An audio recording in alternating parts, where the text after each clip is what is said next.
Welcome back to my vlog. Isang magandang hapon sa inyong lahat.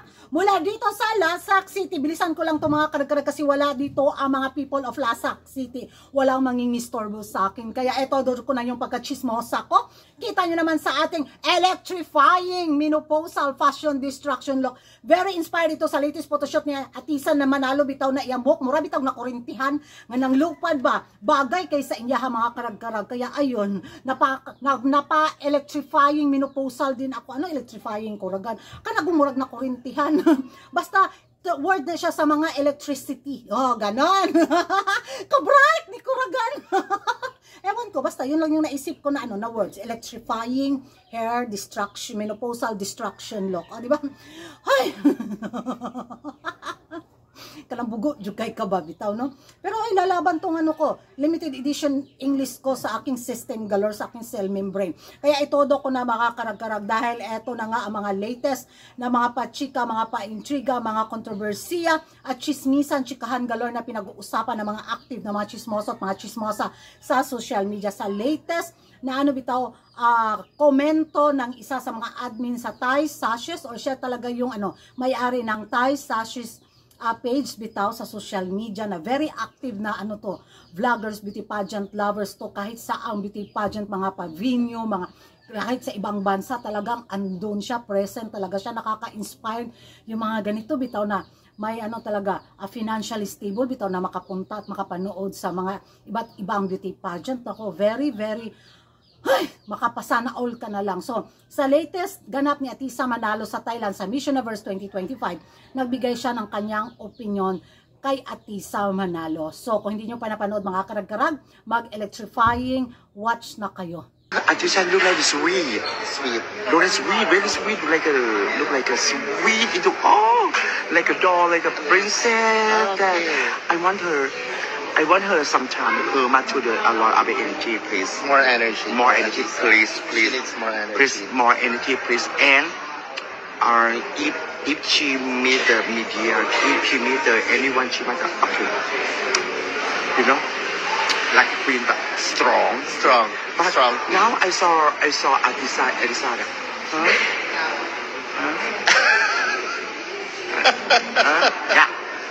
Yeah. We want she look like a princess, right? Mm-hmm. But princess look like a Mulan. Yes, that's her. Because now it's fighting. This is a competition. This is a contest, right? Yan ang mga karag-karag na panood ang tapakinggan ninyo. So, sabi nga niya, Atisa need more energy. So, siguro sa pag-video niya kay Atisa nung time na yun is napagod na rin yung kandidata natin.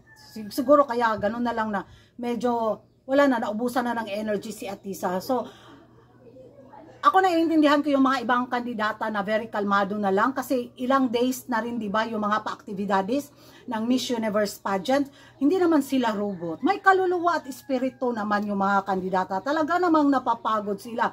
Kahit naman siguro si Maring Vena, nakikita natin sa mga ibang pa-event bitaw na hindi naman ganun ka bitaw active, murag wala na til asibya po lang ilang kandidata. So, gusto siguro nila makita si Atisa Manalo na more energy. Siguro nagsisave lang din ng energy si Atisa Manalo para sa national costume, preliminary at saka sa final. Kasi ilang days pa lang naman, puro activities lang ang nangyayari sa Miss Universe, diba? So, sinisave ni Atisa Manalo yung energy niya. So, base naman doon sa, happy ako nung sinabi niya like Barbie, di ba? Like princess, pero need ng energy ni Atisa Manalo. Kulang pa ba yung magpapasayaw-sayaw siya? Ano ba mo tumbling yun si Atisa Manalo? So siguro gano'n lang talaga yung personality ni Atisa Manalo. Sobrang sweet, sobrang lambing the way siya magsalita. Kaya nasasabi nilang kulang ng energy si Atisa Manalo. So abangan na lang natin yung magiging performance niya sa final. Sana makarating sa team ni Atisa Manalo yung yung opinion bitaw ng mga ibang beauty pageant lovers na energy nga. Dahil yun naman talaga yung napapansin din noon nung lumaban siya sa national pageant, di ba? Na kulang sa energy. So, baka isa ni pwersa ni Atisa Manalo yung buong energy niya sa darating na final sa Miss Universe 2025. Baka mag-electrifying lightning thunder energy yung gagawin ng pambato natin. And I'm so happy and excited mga karag-karag. So, magiging reaction ko sa naging opinion niya, irespeto natin.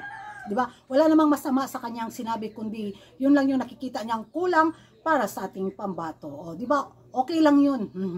I-appreciate natin na may mga ano din, ibang lahi bitaw na nakikita yung ganda ng ating pambato. So, sa darating na final, lahat ng energy ng taga-Pins, ibigay natin kay Atisa Manalo. Sana masaniban si Atisa na Manalo ng espiritu ni Kuragan, na murag gitil asan ba? Di ba? Karag jud, ganon. So, ewan ko sa inyo mga karag-karag kung ano yung magiging reaction ninyo dito nga sa naging opinion ng Thai beauty pageant vloggers at may-ari ng Thai Sashes beauty pageant pages sa social media. Sa tingin nyo mga karag-karag, agree ba kayo sa kanyang sinabi?